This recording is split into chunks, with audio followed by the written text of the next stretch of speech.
સ્વામિનારાયણં કૃષ્ણં ભક્તિધર્માત્મજં ભુવિં પ્રાદુર્ભૂતમહં વંદે પાતું સદ્ધર્મં માશુરા કલૌ ગોરેપી યદ્ભક્તૌ અષ્ટાંગયોગશ્રમં વિના સદ્ય સમાધૌ તદ્ધામં ગોલોકાદી સમીક્ષતે યન્નામોચ્ચારણાદેવ મલ્લુઘા કલિશં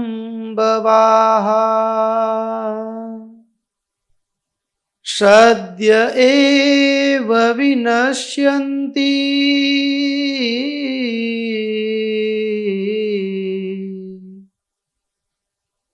તમીડે ધર્મનંદનમ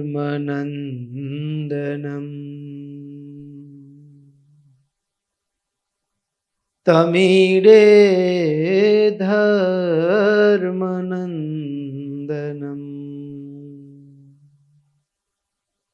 લક્ષ્મીનાથ સમારંભાં નાથયામૂન મધ્યમાં અસ્મદાચાર્ય પર્યંતમ વંદે ગુરું પરંપરાં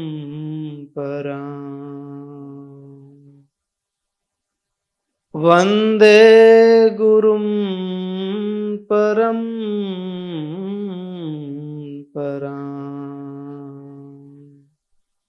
ઓમ નમો અવતારિણે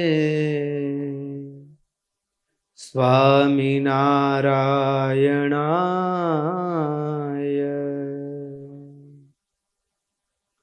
ઓમ હરિ કૃષ્ણાય નમઃ. ઓમ નરનારાયણ દેવાય નમઃ. ઓમ રાધા કૃષ્ણ દેવાય નમઃ. ઓમ લક્ષ્મી નારાયણ દેવાય નમઃ. ઓમ સર્વેભ્યો પરમહંસેભ્યો નમઃ. ઓમ અસ્મદ્ગુરુભ્યો અસ્મદ પરમ ગુરુભ્યો અસ્મદ સર્વેભ્યો ગુરુભ્યો નમો નમઃ. સહજાનંદ સ્વામી મહારાજની જય. સ્વામિનારાયણ નારાયણ નારાયણ સ્વામિનારાયણ નારાયણ નારાયણ સ્વામિનારાયણ નારાયણ નારાયણ સ્વામિનારાયણ નારાયણ નારાયણ સ્વામિનારાયણ નારાયણ નારાયણ સ્વામી નારાયણ નારાયણ નારાયણ સ્વામી નારાયણ નારાયણ નારાયણ સ્વામી નારાયણ નારાયણ નારાયણ સ્વામી નારાયણ સ્વામી નારાયણ નારાયણ સ્વામી નારાયણ નારાયણ નારાયણ સ્વામી નારાયણ નારાયણ નારાયણ સ્વામી નારાયણ નારાયણ નારાયણ સ્વામી નારાયણ નારાયણ નારાયણ સ્વામી નારાયણ નારાયણ નારાયણ સ્વામી નારાયણ નારાયણ નારાયણ સ્વામી નારાયણ નારાયણ નારાયણ ઓ સ્વામી નારાયણ સ્વામી નારાયણ નારાયણ સ્વામી નારાયણ નારાયણ નારાયણ સ્વામી નારાયણ નારાયણ નારાયણ સ્વામી નારાયણ નારાયણ નારાયણ સ્વામી નારાયણ નારાયણ નારાયણ સ્વામી નારાયણ નારાયણ નારાયણ સ્વામી નારાયણ નારાયણ નારાયણ સ્વામી નારાયણ નારાયણ નારાયણ બોલો સ્વામી નારાયણ સ્વામી નારાયણ નારાયણ સ્વામી નારાયણ નારાયણ નારાયણ સ્વામી નારાયણ નારાયણ નારાયણ સ્વામી નારાયણ નારાયણ નારાયણ સ્વામી નારાયણ નારાયણ નારાયણ સહજાનંદ સ્વામી મહારાજની જય. ઈષ્ટદેવ પરમ આરાધ્ય અનંત કોટી બ્રહ્માંડ અધિપતિ સર્વનિયંતા સર્વ અંતર્યામી ભગવાન સ્વામિનારાયણ એમના દિવ્ય ચરણ કમળ સાનિધ્યમાં ચોતરફ વિટલાઈને બેઠેલા અનંત અનંત અક્ષર મુક્તો, એમની જ પાવન સન્નિધિ માત્ર ઉપસ્થિત બ્રહ્મનિષ્ઠ સંતો તેમજ કથાભિલાષી એવા બાળ, યુવાન, વૃદ્ધ સમસ્ત ભક્તો સર્વેને ભગવાન સ્વામિનારાયણની ભાવ સ્મૃતિ સહિત સાદર જય સ્વામિનારાયણ. ચાલતી શ્રીમદ સત્સંગી જીવન કથા ગંગા. વાલા ભક્તો, ગત સત્રની અંદર ભગવાનના નામકરણ સંસ્કારની કથા આપણે શ્રવણ કરી. સુરત મુનિ પ્રતાપસિંહ રાજાને કથા સંભળાવતા કહે છે, પંચમે માસી પુત્રસ્ય પુત્ર દૈકાદશી દિને મુહૂર્તે સપ્તમે ધર્મ ચક્રે ભૂમ્યુપવેશનમ. જન્મથી 5મા મહિને 1838નું વર્ષ શ્રાવણ સુદ એકાદશી એટલે કે પુત્રદા એકાદશીના દિવસે 7મા મુહૂર્તમાં 15 ઘડીને 10 પળ જેટલો સમય વ્યતીત થયો ત્યારે પ્રભુનો ભૂમિ ઉપવેશન સંસ્કાર કરવામાં આવ્યો છે. આ સંસ્કારની પરંપરા બહુધા જન લોક પ્રવાહની અંદર ઘણે ભાગે લુપ્ત જોવા મળે. આપણે આપણા બાળકને પ્રથમ વખત પૃથ્વી ઉપર ક્યારે બેસાડવું, પ્રથમ વખત પૃથ્વી ઉપર ભગવાન જ્યારે 5મા મહિનામાં પ્રવેશ કર્યો છે એ સમયે માનવ જીવનની દરેક ક્રિયાનો પ્રારંભ કેવો હોવો જોઈએ એ શ્રીમદ સત્સંગી જીવન 16 સંસ્કારની અનોખી પરંપરાને પણ દર્શન કરાવે છે. હવે અત્યાર સુધી જે બાળક છે એ માની ગોદમાં હોય, પારણિયામાં હોય કે એ નાનકડી ખાટલી ઉપર હોય, પ્રથમ વખત ભૂમિ ઉપર જ્યારે બાળકને બેસાડવાનું હોય કે શયન કરાવવાનું હોય, સીધો સ્પર્શ ભૂમિનો પ્રથમ વખત, અને એ એક સંસ્કાર છે ભૂમિ ઉપવેશન સંસ્કાર. કેવી રીતે કરવો એ સંસ્કારને? તો સામાન્યપણે બ્રાહ્મણો પાસે કર્મકાંડનો સામાન્ય પૂજાનો વિધિ પણ હોય છે. બીજું એની સાથે કે જેમ કોઈ પણ નવું મકાનનું બાંધકામ કરીએ તો એના પહેલા ખાતમુહૂર્ત કરીએ અને પૃથ્વી દેવીને પ્રાર્થના કરીએ, હે દેવી, હું તમારો નાનકડો બાળક અને માં તમે મારા ઉપર કૃપા વરસાવજો.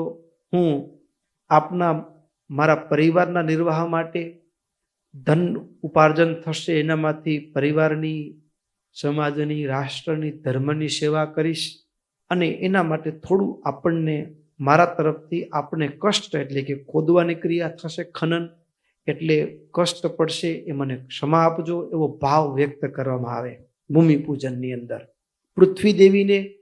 પૃથ્વી દેવીને ધારણ કરનારા ભગવાનના વિશિષ્ટ સ્વરૂપો છે એમને. એવી જ રીતે જ્યારે ભૂમિ ઉપવેશન સંસ્કાર કરવામાં આવે ત્યારે પણ અહીં કને સતાનંદ સ્વામી નોંધે છે, વરાહમ ધરયા શાકમ મિહાનર્ચ વૃષો મૃદા ગીતવાદિત્રનાદૈશ્ચ નિગમધ્વનિભીષઃ. મંગળ વાજિંત્રોનો ધ્વનિ હોય, વેદઘોષ થતો હોય અને સૌથી પહેલા પૃથ્વી વરાહ ભગવાને અવતાર ધારણ કર્યો. પૃથ્વીને હિરણ્યાક્ષ એ રસાતળમાં લઈ ગયેલો. વરાહ ભગવાન એ હિરણ્યાક્ષની સાથે યુદ્ધ કરી અને પૃથ્વીને છોડાવવા માટે એ વરાહ રૂપ ધારણ કરી ભગવાને અને પોતાની 2 દાઢો ઉપર પૃથ્વીને લઈ આવી અને એ જળની ઉપર છાણાની પેટે તરતી મૂકી. એટલા માટે એ વરાહ ભગવાનને શેષજી પોતાની ફણા ઉપર ધારણ કરી છે, કુર્મ ભગવાને પોતાની પીઠ ઉપર પૃથ્વીને ધારણ કરી છે.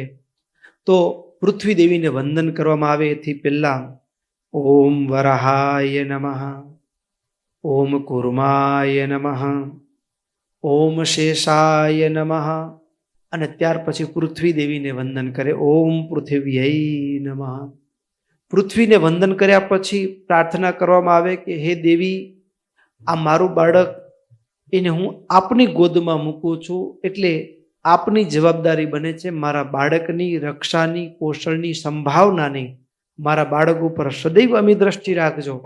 એવા ભાવ સાથે અનંતવિધ ઉપચારોથી પૃથ્વી દેવીનું પણ પૂજન કરવામાં આવે.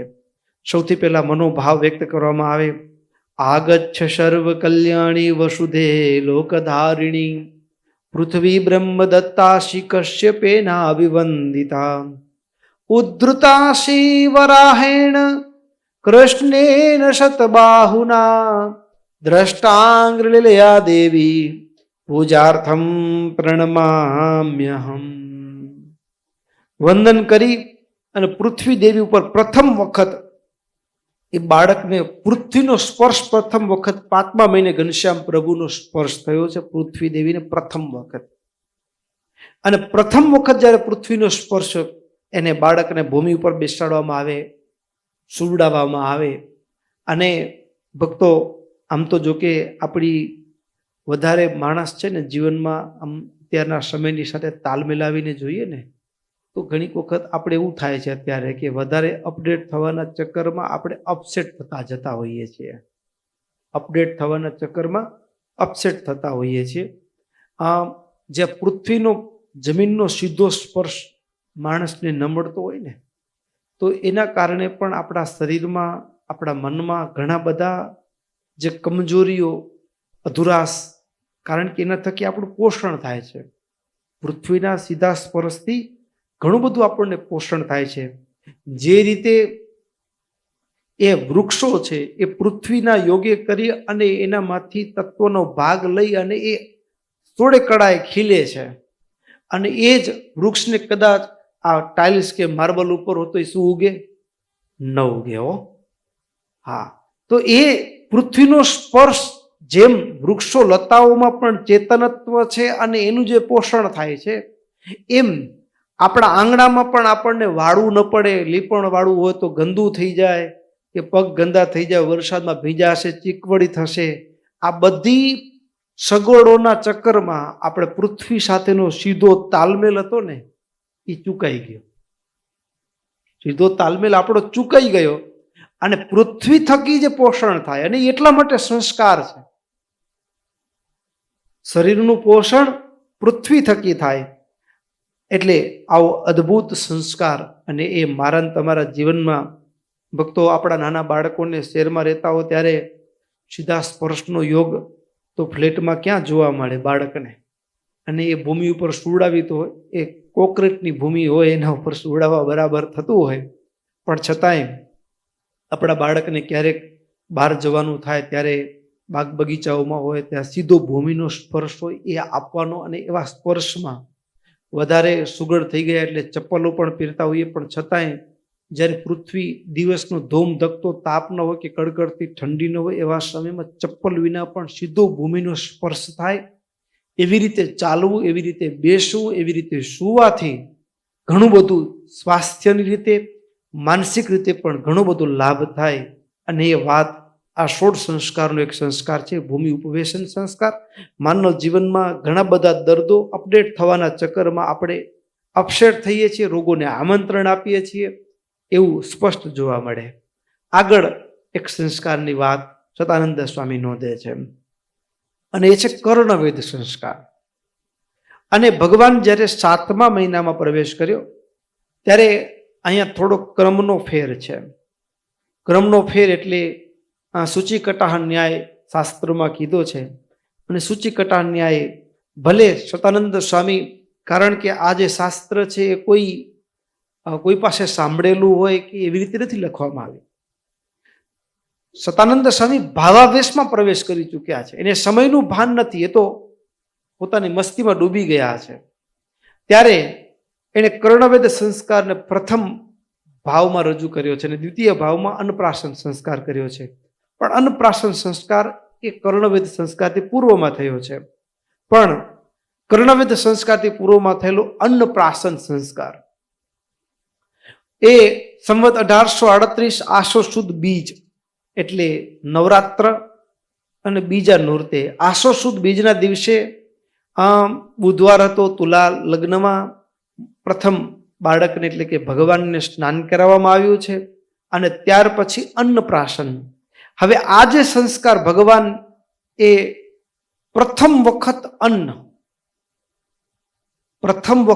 અન્ન જમાડવાની ક્રિયા છે. અને કેવું અન્ન જમાડવું, એને કેમ રાંધવું ને કેવું જમાડવું, શાસ્ત્રોથી અને પ્રકૃતિથી જેટલા દૂર જઈએ એટલું આપણે દુઃખને આમંત્રણ આપીએ. આ વાત ઉપરથી એક વાત એ સ્પષ્ટ થાય કે બાળક 6 મહિનાનું થાય ત્યાં સુધી બાળકને કેવળ ને કેવળ માતાનું સ્તનપાન જ ઉત્તમ ખોરાક છે. એમનો માતાનું દૂધ એ બાળક માટે ઉત્તમ ખોરાક છે. અને એનાથી જે પોષણ થાય છે એ આખું જુદું હોય. હવે અત્યારે ઘણીક વખત ભલે બધું અપડેટ થજો, પણ એક મા તરીકે બહેનોને પ્રાર્થના કરી શકાય, કારણ કે ભગવાન એને માતૃશક્તિ આપી છે. અને માતૃશક્તિ આપી છે એટલે એનામાં એ સહજ બાળક પ્રત્યેનો પ્રેમ હોય, બાળક પ્રત્યે એનું હૈયું એ ભાવથી ઉભરાતું હોય, પણ છતાંય ઘણીક વખત એવું હોય કે સમયની સાથે તાલ મિલાવવાના ચક્કરમાં માં છે એ જન સમુદાયની વચ્ચે ક્યારેક જવાનું થાય, ક્યાંક એવા બહાર જવાના પ્રસંગ આવે ત્યારે માં પોતાના બાળકને સ્તનપાન કરાવવાનું ટાળે. પણ એક માં તરીકે કારણ શું? તો કે જે બાળક જે ડીએનએ માંથી બન્યું છે એ કુખ, એ માનવ શરીર, અને એ માનવ શરીરમાંથી જ ભગવાને કારણ શું? કાક બાપુએ પેલું કડાય પરમ પાર એ જી તારી કડાય પરમ પારજી, આ પદની અંદર અદ્ભુત એમાં લખ્યું, જન્મ્યા પેલા દૂધ જુગતે કીધા તે તૈયારજી. બાળકનો જન્મ થાય એ પછી માનવ જાતમાં નહીં કેવળ, પણ પશુ પક્ષીઓની અંદર પણ એ માતાનું જે દૂધ છે ને એ દૂધ નથી, એ પ્રેમ છે. એ દૂધ નથી, એ પ્રેમ છે. અને એનું સર્જન જ ભગવાને પોતાના એ સંતાન માટે કરેલું છે. અને ક્યાં ખ્યાલ આવે તો કે એ જ સ્તન હોય એ કોઈ પણ પશુ પક્ષીની યોનિમાં હોય, અને એ સ્તન બચ્ચાનો જન્મ થાય એના પહેલા એ સ્તનમાં દૂધ ન હોય, અને કદાચ દબાવીએ તો લોહી નીકળે, પણ એ જ સ્તનની અંદર બચ્ચાનો જન્મ થાય, બાળકનો જન્મ થાય, અને પછી એ સ્તનમાં દૂધ એ વહેવા માંડે. તો એ દૂધ નથી, એ બચ્ચા પ્રત્યે માનો જે પ્રેમ છે ને એ પ્રેમ દૂધ રૂપે વહે છે. જન્મ પહેલા જે લોહી હતું એને જન્મ પછી એ જ સ્તનમાંથી દૂધની ધારાઓ છૂટે. તો એ દૂધ કારણ શું? તો કે માતાનું દૂધ બાળક માટે જ શ્રેષ્ઠ સુપાચ્ય છે. એટલા માટે છે કે જે કુખમાં બાળકનું પોષણ થયું છે, જે ડીએનએમાં, આધુનિક ભાષામાં કહીએ તો બાળકના જે ડીએનએ છે એની જે પુષ્ટિ છે, એના અંગોનું જે પોષણ છે, એ જ કુખમાં અને એ જ માનવ શરીરમાં ભગવાનની ઈચ્છાથી તૈયાર થયેલું જે દૂધ છે, જે પ્રેમ છે, અને બાળકને જ્યારે સીધા રૂપમાં મળે ને ત્યારે એનાથી જે બાળકનું પોષણ થાય એ દુનિયાના ગમે એટલા વિટામિન ખવડાવો એનાથી ન થાય. એનાથી એ પોષણ ન થાય ને ન થાય. શું કામ? ભક્તો, ડીએનએ મેચ થતો હોય છે, એનાથી એ શરીરમાંથી જ એ માનવ દેહ, નાનકડું બાળક છે એનું શરીર પણ એ જ માનવ કુખમાં, માની કુખમાં તૈયાર થયું છે. એનો સીધો મેળાપ છે, સીધો મેળાપ છે. જ્યારે કુખમાં હતું ત્યારે એનું પોષણ, માં જે ભોજન જમે એ નાળ દ્વારા એનું પોષણ થતું હતું, અને જ્યારે એને પૃથ્વી ઉપર એને બહાર જન્મ મળ્યા પછીનું પોષણ એ માના સ્તનમાં ભગવાને દૂધ મૂક્યું છે એના દ્વારા એનું પોષણ થાય. અને પોષણ ઉત્તમ ખોરાક છે. એટલા માટે માવડીઓને કહેવાનું મન થાય કે ભગવાને આપણે ત્યાં જીવ મૂક્યો, ભગવાને કોઈ આપણે ત્યાં બાળકનો જન્મ થાય ને કોઈ જીવ આવે ને આપણે ત્યાં, ત્યારે અરે દુનિયાને જે કહેવું હોય તે કે મારો દીકરો છે, મારો બાળક છે. એટલા આત્મવિશ્વાસની સાથે એક ખૂણામાં ક્યાંક બેસી, ક્યાંક મજબૂરી પણ હોય, ક્યારેક દુનિયાની આંખ વિકારથી ભરેલી છે, સમજી શકાય એવી વાત છે, પણ છતાંય એ માનું હૈયું વાલથી ઉભરાતું હોય. એટલા માટે સ્તનપાન કરાવવાનો આગ્રહ રાખશો ને એ બહુ મોટી વાત છે. અને ભગવાન 6 મહિના સુધી કેવળ એ ભગવાન હોવા છતાં પણ આપણને શીખવવા માટે એ માનું દૂધ, અને એ બહુ ગજબની વાત છે. અને પ્રથમ અન્નપ્રાશન સંસ્કાર કરવામાં આવ્યો, અને અન્નપ્રાશન સંસ્કાર કરતા પહેલા 16 માતૃકાનું પૂજન કરવામાં આવે, નાંદી શ્રાદ્ધ, અને અગ્નિકુંડમાં અગ્નિની સ્થાપના કર્યા પછી આહુતિઓ આપ્યા પછી, અને આવી રીતે આહુતિઓ આપ્યા પછી હવે પ્રથમ વખત અનંતકોટી બ્રહ્માંડના નિયંતા ભગવાન, એનું જ સર્જન છે. ઝાડ, પહાડ, વૃક્ષો, લતાઓ, એ ધન ધાન્યાદિક એનું જ સર્જન છે. પણ એનું જ સર્જન, અને આજે એને ભગવાન માનવ દેહ રૂપ ધારણ કર્યું છે ત્યારે એને પ્રથમ વખત જમાડવાની વાત છે. કેવી રીતે હોય તો એ દહીં, ઘી અને મધ, દહીં, ઘી અને મધથી મિશ્રિત એવું જે અન્ન છે, અને એને સોનાની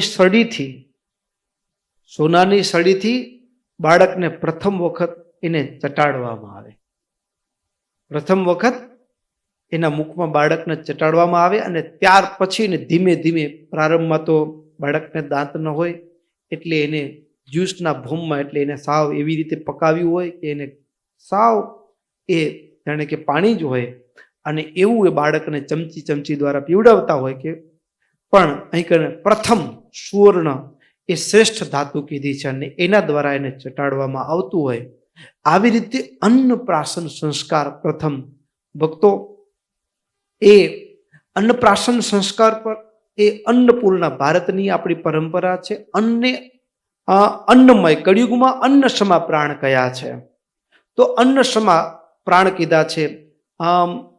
ઉપનિષદની અંદર પંચકોશની વાત આવે, અન્નમય કોષ આવે પ્રથમ.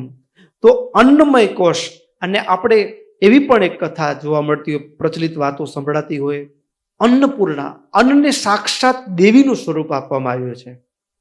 અને જ્યારે પ્રથમ વખત અન્ન જમાડવામાં આવે ત્યારે એને પ્રાર્થના કરવામાં આવે કે હવે મા એમ કહે કે મારા દીકરાના પોષણનો હવે હક હું તમને પણ આપું છું. જેમ અત્યાર સુધી મારી પાસે હતો કે જે હું કેવળ મારું જ દૂધ પીવડાવીને મારા બાળકને આટલા સુધી મેં એને ઉછેર કર્યો છે, હવે એનો થોડો હક હે અન્નપૂર્ણા દેવી હું તમને પણ આપું છું. એ હક હું તમને પણ આપું છું અને તમે પણ મારા બાળકનું હવે પોષણ કરજો. એવા ભાવની સાથે એ અન્ન, એનું અન્નપૂર્ણા, આ ષોડશ માતૃકાનું જે પૂજન કરવામાં આવે છે ને, એના પાછળનો એ ભાવ છે.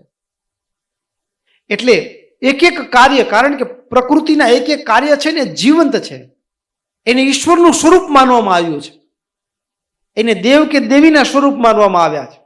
એટલા માટે એ જ્યારે આરંભ થાય ત્યારે પ્રથમ વખત ત્યારે એને એનું અનુમોદન લઈ, એને વંદના કરી અને ત્યાર પછી એ શરૂ થાય. એટલે પ્રથમ આવી રીતનું પૂજન હોય અને પૂજન કર્યા પછી એ બાળકને એના મુખમાં પ્રથમ વખત સુવર્ણની સળી દ્વારા એના મુખમાં એને ચટાડવામાં આવે અને ત્યાર પછી ધીમે ધીમે ધીમે માતાનું સ્તન અને અન્ન બંનેનું મિશ્ર સ્વરૂપ થોડું થોડું કરતા અને બાળક એ અનાજ જમવાની શરૂઆત કરે અને બાળકના શરીરનો વિકાસ થતો હોય છે.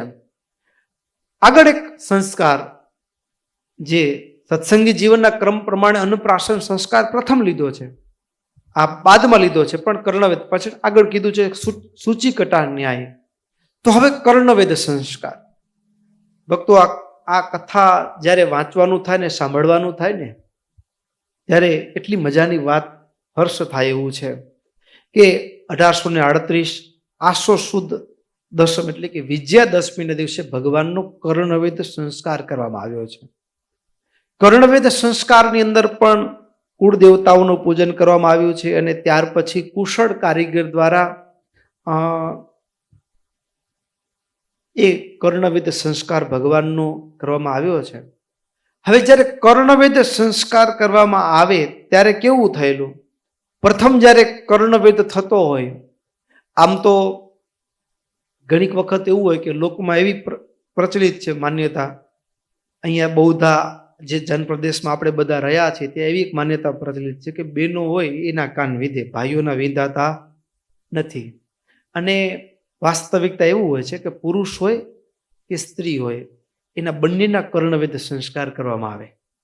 અને કર્ણવેદ અત્યારે આ જે કાન વિધવા એ બહેનો માટે આભૂષણ જે કીધું છે ને, એ આભૂષણ આપણે શોભા માનીએ છીએ, પણ શોભા નથી.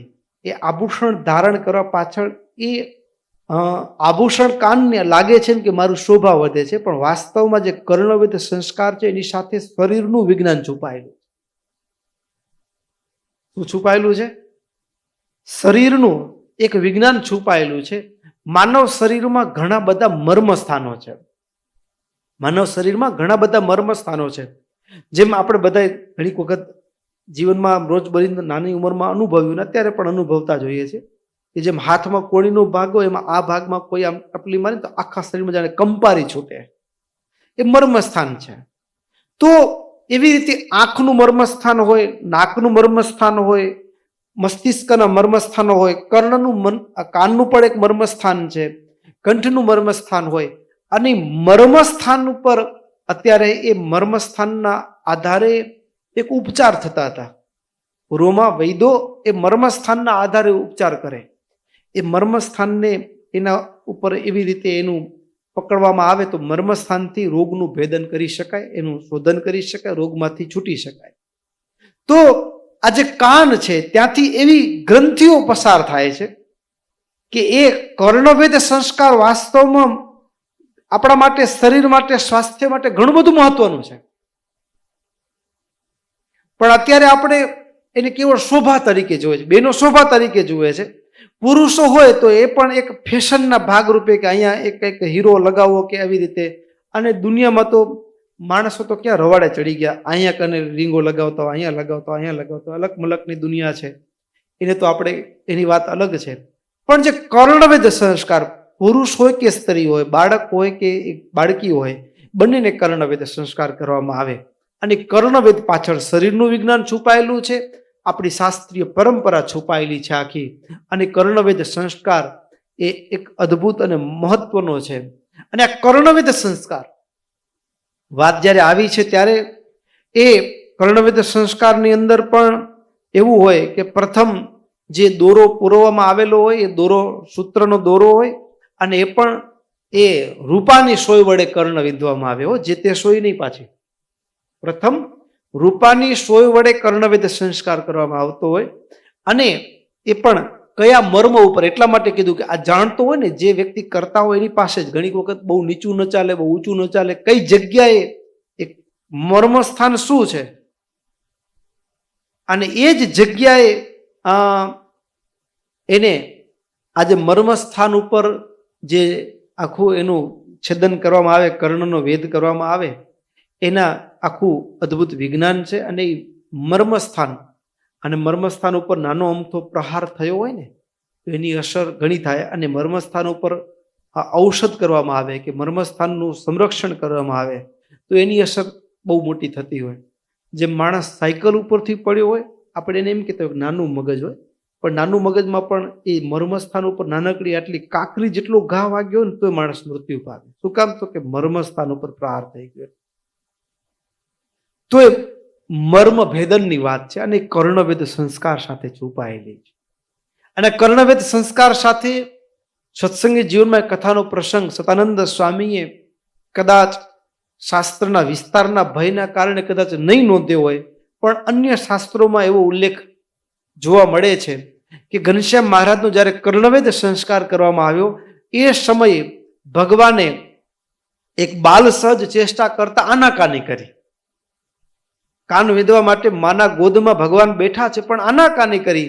આનાકાની ભગવાન કાન વિંધવા માટે તૈયાર ન થાય. જેમ નાનકડું બાળક હોય અને એને પ્રથમ વખત જ્યારે કાન વિંધવાનું ડરતું હોય, રડે અને ભાગવાનો પ્રયાસ કરે કે છૂટવાનો પ્રયાસ કરે કે મને નથી કરવું, આવું એક બાહ્ય, એક માનસિક ભાવનું દર્શન ભગવાને કરાવ્યું.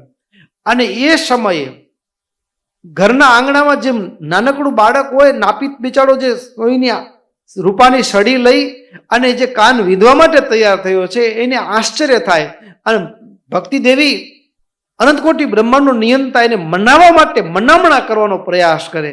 અને મનામણા કરવા માટે મનામણા પણ કેવા હોય એ પણ, અને બાળકની એક સહજ ચેષ્ટા છે. ભક્તો આવા પ્રસંગ આવે છે એટલે ઘણું બધું શીખવા મળતું જાય છે. જીવનમાં આ ગ્રસ્થ જીવનમાં બહુ નોંધવા જેવી બાબતો છે. બાળક, નાનું બાળક હોય ને એમાં એક સહજ પ્રકૃતિ હોય, એને ગળ્યું બહુ ગમે. શું ગમે? ગળ્યું બહુ ગમે. અને પેલા આપણા નાના મોટા સંતો હતા, નાના બાળક આવે દર્શન માટે ત્યારે પતાસો આપતા, પછી અત્યારે પીપરમેન્ટ આપતા હોય. પણ પીપરમેન્ટ છે ને એમાં એસેન્સ છે ને એ શરીર માટે બહુ ખતરનાક વસ્તુ છે. એટલે પીપરમેન્ટની જગ્યાએ જે આપણી પરંપરા છે, ગોળ આપ્યો ભક્તિ માતાએ. આ પણ એક શીખવાની વાત છે. શું આપ્યું? ગોળ. માએ ઘનશ્યામ પ્રભુને ગોળ આપી અને કાન વિંધવા માટે મનામણા કરાવ્યા. અને ઘનશ્યામ પ્રભુ કાન વિંધવા માટે સજ્જ થયા, તૈયાર થયા. અને કાન વિંધવા માટે ઘનશ્યામ પ્રભુ તૈયાર થયા. અને હવે એમાંય વળી આશ્ચર્ય બતાડ્યું.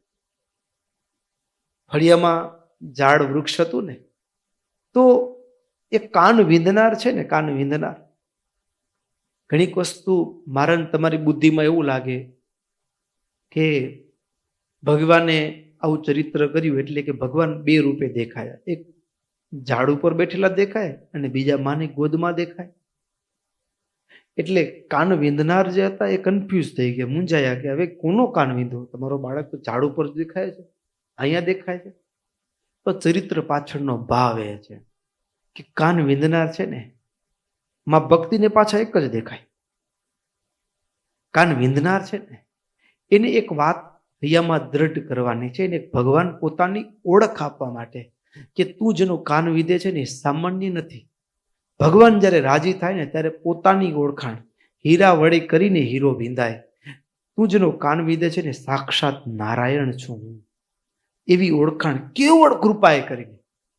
નહીતર જીવ ભગવાન છે એવી ઓળખાણ, અરે કાન વિંધવા આવનાર વ્યક્તિને ક્યાં કે આ ભગવાન છે, એના માટે તો એક સામાન્ય બાળક છે. પણ હું જેના કાન વિંધું છું ને એને પણ જિંદગી ભરની એની મરણ ટાણાની મૂડી પુરવાર થાય કે મેં જે કાન વિંધ્યો છે, અનંત કોટી બ્રહ્માંડના નિયંતાનો કાન વિંધ્યો છે, એ મરણ ટાણાની મૂડી કે મારો કાન વિંધે ને એને આ પ્રસંગની અખંડ સ્મૃતિ એ મોક્ષનું ભાથું પુરવાર થાય ને, એવા ભાવ કદાચ ભગવાન એને બે સ્વરૂપે દર્શન આપવા માટે, નહીતર એ કાન વિંધાવનારને બે સ્વરૂપે દર્શન ભગવાન આપે. પણ કંઈક આવું કોઈ રહસ્ય હોય આ પ્રસંગ પાછળ એવું સ્પષ્ટ લાગી આવે છે આપણને. એવું જણાય કે ભગવાન જ્યારે એ બે રૂપે દેખાય પછી વળી માં મનાવે, ગોળ આપે અને ત્યારે ભગવાન એક રૂપે થાય અને પછી એ ભાવથી કાન વિંધે. ભગવાન ગોળ જમતા હોય અને એની સાથે એ કાન વિંધવાનો સંસ્કાર થયો હોય. ભક્તો, અદ્ભુત આ કર્ણવેદ સંસ્કારની કથા. અને ત્યાર પછી આગળની એક કથા છે ભક્તો, વૃત્તિ પરીક્ષણ.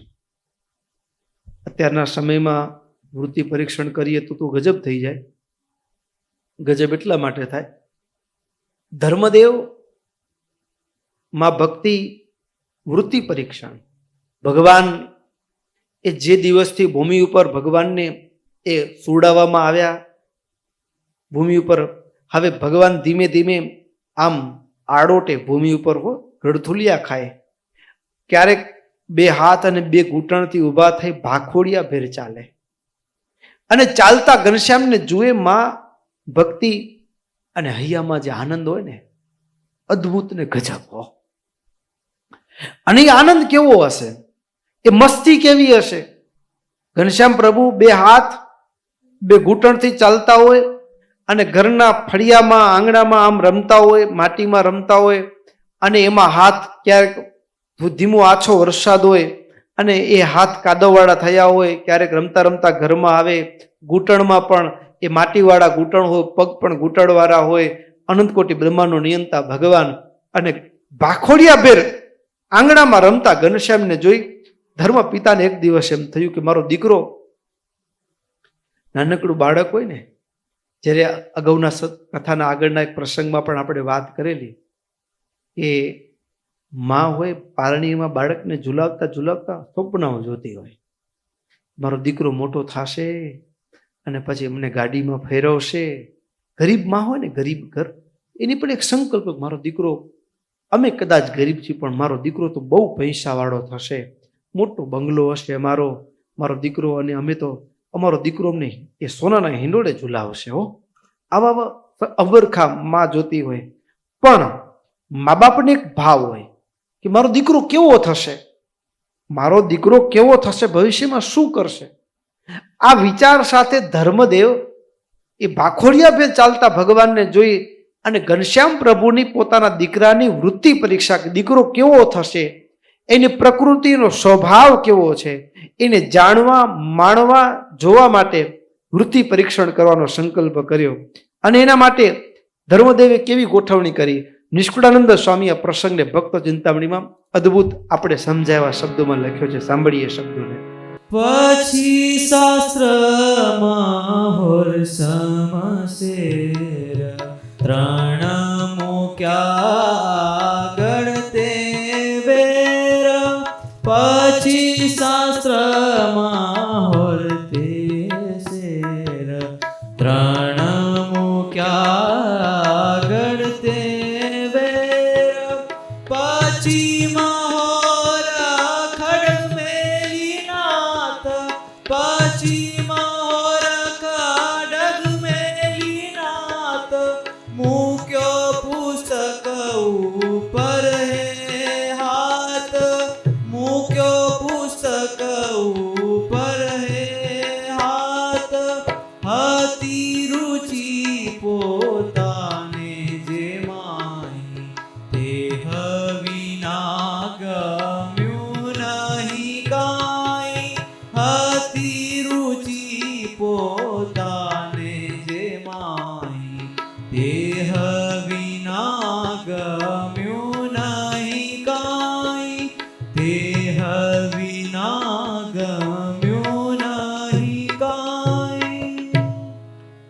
વૃત્તિ પરીક્ષા. ભગવાન મારો પુત્ર કેવો થશે એની પરીક્ષા કરવા માટે એક બાજોઠ ઘરના એક ખૂણામાં મૂક્યો છે અને એની ઉપર કેટલીક વસ્તુઓ મૂકી છે. વસ્તુઓમાં બાળક કેવો થશે એના માટે એના ઉપર નિષ્કુળાનંદ સ્વામીએ 3 વાત લખી અને સત્સંગી જીવનમાં 4 વસ્તુઓ મૂકી એવું લખ્યું છે કે એમાં એક વસ્ત્ર, પાત્ર, આયુધ, સોનામોહર અને છેલ્લે પુસ્તક. બહુધા લોકોમાં એવું પ્રચલિત છે આયુધ, સોનામોહર અને પુસ્તક. આ 3 વસ્તુ એ બાજોટ ઉપર મૂકી. બાજોટ ઉપર મૂકી અને ખૂણામાં બાજોટને બરાબર સજાવી, નાનો અમથો બાજોટ, અને પછી ઘનશ્યામ પ્રભુને એક છેડા ઉપરથી ઘનશ્યામ પ્રભુને એ માએ છૂટા મૂક્યા અને પછી બાજોટ પાસે ઊભા રહી અને મા સાદ કરે, ઘનશ્યામ ઘનશ્યામ અહીં આવો બેટા ઘનશ્યામ. આવી રીતે સાદ કરે મા હો. અને વાખોડિયા ભેર ચાલતા ભક્તો આ પ્રસંગને નજર સામે જુઓ, દેખાશે. અને અનંત કોટી બ્રહ્માંડનો નિયંતા ભગવાન વાખોડિયા ભેર ચાલતા ચાલતા બાજોટ પાસે પહોંચે. લઈ લે બેટા, જે જોઈએ તે લઈ લે. આમ માં બેટા લે લે લે, જે જોઈએ તે લે. અને બાજોટ ઉપર કોના ઉપર હાથ મૂકે છે અને તે અનંત કોટી બ્રહ્માંડનો નિયંતા. આયુધ છે એ ક્ષત્રિયનું સુરવીરતાનું પ્રતીક છે. જો આયુધને ઉપાડે તો મારો દીકરો રાજા મહારાજા થશે, અને સોનામોર ઉપાડે તો એ લખેશ્વરી શેઠિયો થશે, અને એ શાસ્ત્ર ઉપાડે તો મારો દીકરો એ જ્ઞાનનો રાજા એટલે પરમ વિદ્વાન થશે, શાસ્ત્રનો જ્ઞાતા થશે. આવી રીતે વસ્ત્ર અને પાત્ર, અહીંયા 5 વસ્તુ લખી છે. તો વસ્ત્ર અને પાત્રમાં એવો ભાવ છુપાયેલો છે કે એનો ધન ધાન્યથી, એ સમૃદ્ધિથી એનું ઘર છલકાતું હશે. પણ ભગવાન ચાલતા ચાલતા ભાખોડિયા ભેર ચાલતા ચાલતા બાજોટ પાસે પહોંચે. અનંત કોટી બ્રહ્માંડનો નિયંતા. આ બાજુ રામપ્રતાપભાઈ, પ્રસંગને જુઓ નજર સામે. રામપ્રતાપભાઈ ઊભા છે, ધર્મદેવ, ભક્તિ માતા, ધર્મ પરિવાર ઊભો છે. અને એ સમયે ઘનશ્યામ પ્રભુ ચાલતા ચાલતા એ 4 પગો આ ભાખોડિયા ભેર ચાલતા ત્યાં પહોંચે અને અનંત કોટી બ્રહ્માંડના નિયંતા ભગવાનને પુસ્તક એટલે કે ગીતા ઉપર હાથ મૂક્યો. અને ત્યારત જ ધર્મદેવે ઘનશ્યામ પ્રભુને તેડી લીધા છે. આંખમાં હરખના આંસુ આવી ગયા. મારો દીકરો તો મોટો શાસ્ત્રવેત્તા થશે, શાસ્ત્રવેત્તા થશે. અને છાતી સરસા ચાપી લીધા. એ ભગવાનના ગાલ ઉપર વાલનું ચુંબન ધર્મદેવે કર્યું. પણ ભક્તો, આ વૃત્તિ પરીક્ષણ આપણને એમ થાય કે આવું હોય. હા ભક્તો, હોય છે. વૃત્તિ પરીક્ષણ એક અત્યારનું આપણે કહીએ તો ગર્ભિત વિજ્ઞાન પણ છે. એના પાછળની છુપાયેલી પણ ભાવનાઓ છે. ઘણા બધા હરિભક્તો કહેતા હોય ને, સાંભળવા મળતું હોય, ઘણા છોકરાઓ હોય ને, તો એ શું કરે કે જ્યારે માના કુખની અંદર બાળક હોય ત્યારે મા એ આખો દિવસ ઘણીક વખત મોબાઈલમાં ગેમ રમતા રમતા ટાઈમપાસ કર્યો હોય, ટીવી સિરિયલો જોતા જોતા ટાઈમપાસ કર્યો હોય, કે ફિલ્મો જોતા જોતા સમય પસાર કર્યો હોય. પછી છોકરો જન્મતાની સાથે જ હવે એને મોબાઈલ આપો ને, તો જે બિલકુલ કદાચ વગડામાં રહેલો માણસ હોય અને એ 10 વર્ષનો છોકરો હોય અને એને મોબાઈલ આપો, અને જેની મા ભણેલા હોય કે પછી એ બાળક કુખમાં હોય એ સમય દરમિયાન સતત મોબાઈલનું, ટીવી ચેનલનું એ જોયું હોય, અને એ 6-8 વર્ષનું બાળક હોય અને એના હાથમાં મોબાઈલ આપો. વગડામાં રહેનારો માણસ, એક બાળક 1 વર્ષનું હોય ને હાથમાં મોબાઈલ આપો ને તો એ મૂંઝાશે. અને 1 વર્ષનું બાળક હજી સુધી એને મોબાઈલ મળ્યો નથી, પહેલી વખત મોબાઈલ આપશો ને તો એ ગમે ત્યાંથી સ્વિચ દબાવી શોધી લેશે, ગમે કરી લેશે, પોતે વિડીયો કાઢી લેશે, પોતે ગેમ કાઢી લેશે થોડાક સમયની અંદર જ. તો એની વૃત્તિ સહજ, કારણ કે પોષણ છે, પોષણ એવા પ્રકારનું થયું છે.